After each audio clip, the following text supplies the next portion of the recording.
Cleveland, like a lot of other Rust Belt cities, has gone through a lot of depressing times in the last half century. We had an erosion of our industrial base that led to a population loss, but then Cleveland went a little better. Our city, our river caught fire. Then after that, we were the first American city since the Great Depression to go into default. Then the headlines started coming. Every national publication, we were the worst of this, the poorest of that, the most dangerous of this, the ugliest city. And they weren't talking about the city, they were talking about the people. They said everybody in Cleveland had acne. But if you were, and then Jay Leno and Letterman, they had more fun with us than a monkey with a peanut. We became the mistake by the lake. But if you were a sports fan, it was even worse. Red Right 88, the fumble, the drive, the shot. We became defined by our failures. And when you start doing that, we were being bullied. We didn't realize it at the time. But that's exactly what was happening to Cleveland. When you get bullied, you get down on yourself, a loss of self-esteem. You actually start thinking you deserve this kind of treatment. If we had have been a teenager, we would have tried to commit suicide. But we couldn't. We had to live through it. When I came back to Cleveland in 1995, that's the city I found, face down in the gutter with rock bottom, no place to go but up. But unfortunately, some very bright young people like Majora Carter, who said one of the most profound, interesting things: you shouldn't have to move to live in a better neighborhood. Keep that in mind. She started the environmental justice movement in the Bronx, New York. Then people started talking about sustainability. Then they started talking about urban farming, and the locavore movement took over. We started thinking of ourselves in different ways. Maybe we could become this great green city by a blue lake. The trope changed.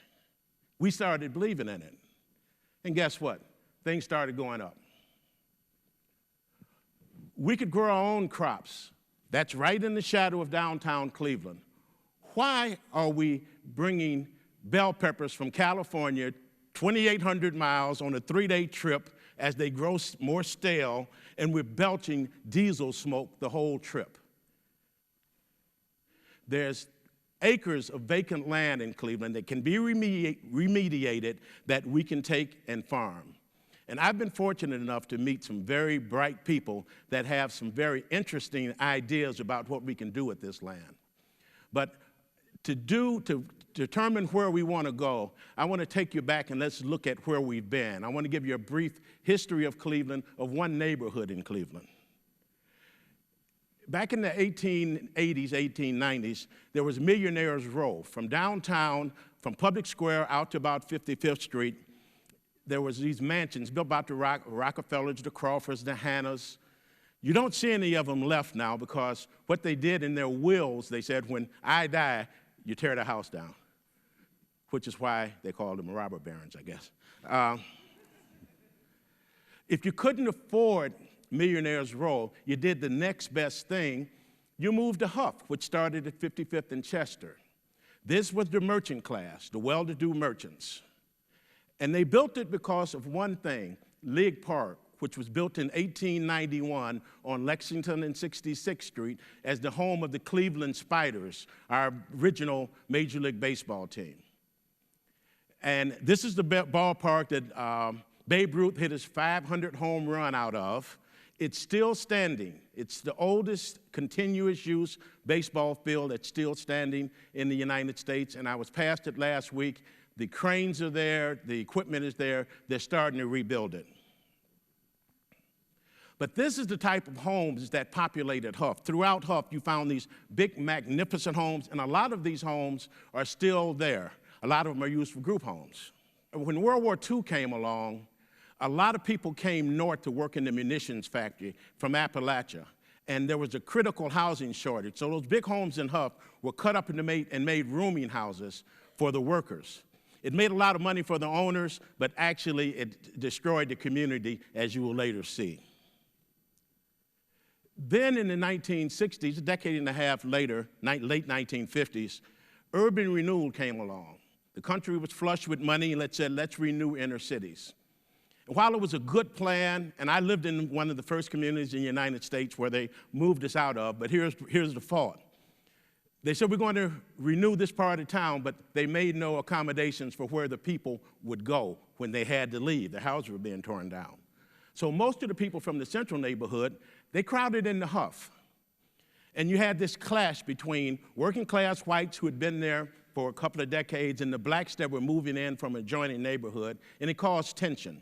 Now, this was the mid-60s. This was the plan that was very ill-conceived to move people around. What happened was the clash on 1966, the Huff riot started. 3 days of burning and looting. Fully 25% of the structures in Huff were burned down.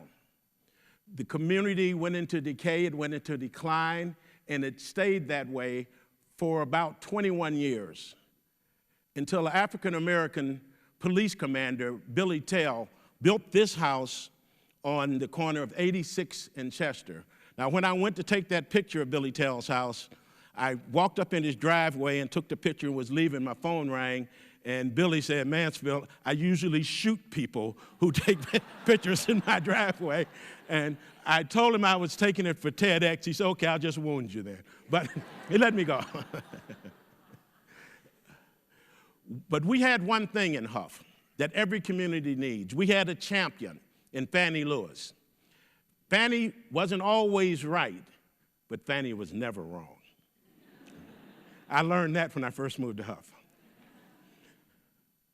That was her dream for League Park. That was her signature project, and it's finally starting. Fannie must be very happy. But after Billy Tell built his house, a bunch of people, 20 families, most of them worked for Mike White, they took and did Renaissance Place, 20 homes in 1 square block that they built all at the same time, same contractor. That jump-started the black middle class, the renaissance of the black middle class in Huff. My wife and I built our home in Huff in 2000. 2010, Reimagining Cleveland came along. Reimagining Cleveland was a project to build 58 installations. It may be a orchard, or it may be raised bed gardens, or it might be a pocket park. I proposed to build a vineyard, and they said no. What does he know about vineyards or wine? I took great exception to that. I'm an expert at taking the cork out the bottle. I knew nothing else. This is right by the West Side Market. Amishmen brought in their teams to plow up the land, the largest contiguous urban farm in the United States, right near the West Side Market. There's their team. That's my team. A neighbor of mine, she said, my arthritis won't let me come out and work with you. So she paid these guys to come help me. And they would work for about 2 or 3 minutes, and they'd, like kids. Until I took and put an X. I had them picking up stones. Then I told them, who could hit that X? Within an hour, every stone was gone. I learned something about letting people do what they're good at. Then, before long, a lot of people started hearing about what we were doing, and volunteers came from all over the county to help us. One thing I learned about law professors, they're real good at leaning on shovels, trust me. The vineyard was built mainly, the heavy lifting was built by guys from Oriana House, guys that were coming back from a period of incarceration. These are formerly incarcerated people like me. The two on the right are. They still come back every year, different guys, and maintain the vineyard for me. We did such a great job, we got into Oprah's old magazine back in November. Only problem is she keeps calling me now, and I wanted to give her a bottle of wine, but I'll never get rid of her if I give her a bottle of wine. So.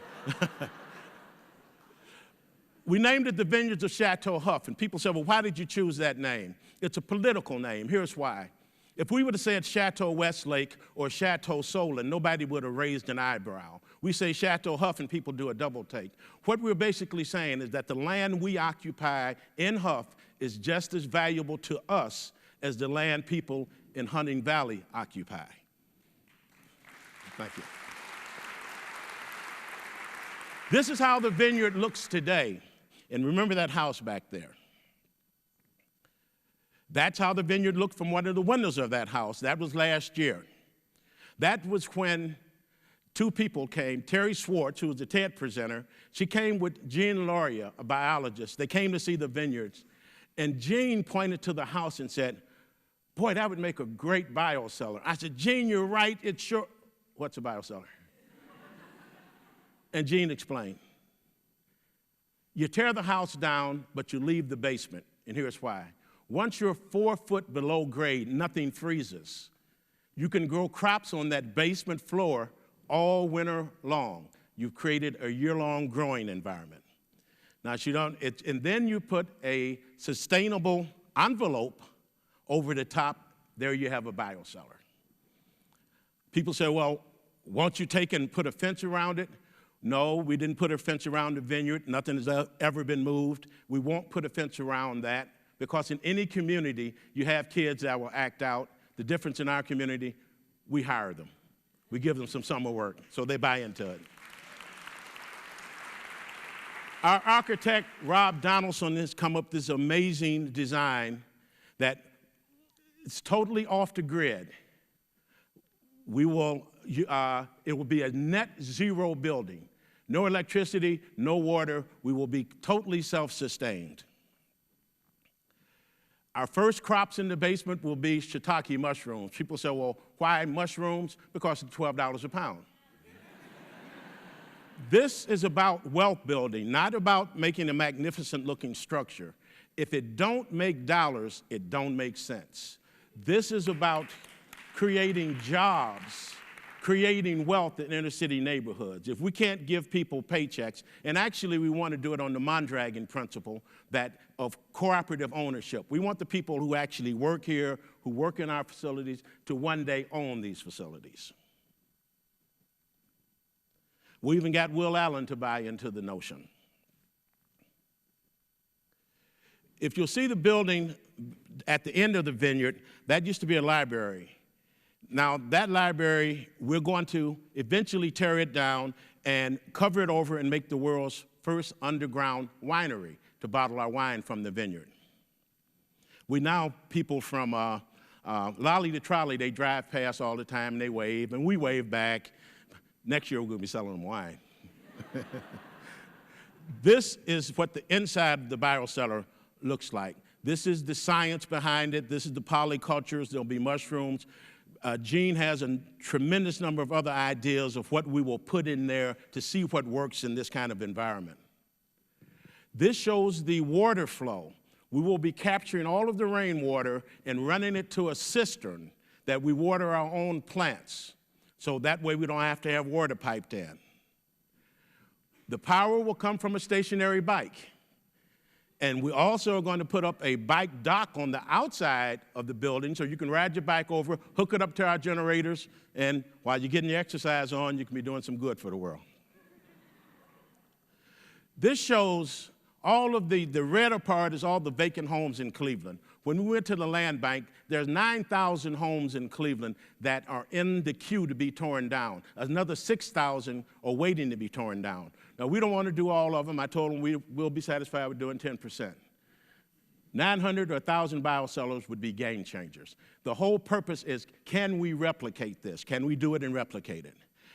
This is the vineyard, the two buildings we want to use, and across the street. The goal is to control everything within our footprint, to turn it into wealth. How do you take inner city land, reuse it, take old buildings, and produce something good out of it? Our Congresswoman is now talking with Marcy Kaptur and David Joyce. They have a Bill 656 in front of Congress that they want to take and get dollars into Cleveland to tear down homes. We got to convince them some of those dollars should go to creating BioCellars. We just don't want a bunch of vacant lots. We want to be able to take this building